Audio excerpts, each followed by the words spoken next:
Welcome to யாசோ audio YouTube channel. இது பார்த்துக்கிட்டிங்க அப்படின்னு ஃப்ரெண்ட்ஸ், இது பார்த்துக்கிட்டிங்கன்னா திண்டுக்கல்லேருந்து நம்ம கஸ்டமர் வந்து கொடுத்துருந்தாரு. அது ஒரு ஊர் பேர் வந்து புது காப்பிலிப்பட்டின்னு சொல்லியிருந்தாரு. அவருக்காக பார்த்துக்கிட்டிங்கன்னா மேக் பண்ணியிருக்க ஆம்பிள்ஃபயர் இதாங்க. இதோட ஆடியோ டெஸ்டிங் மட்டும் நான் போட்டு காமிக்கிறேன்.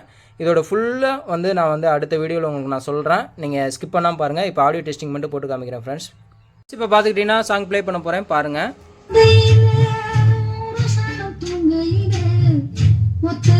போகுதம்மா என்னோட உசுறு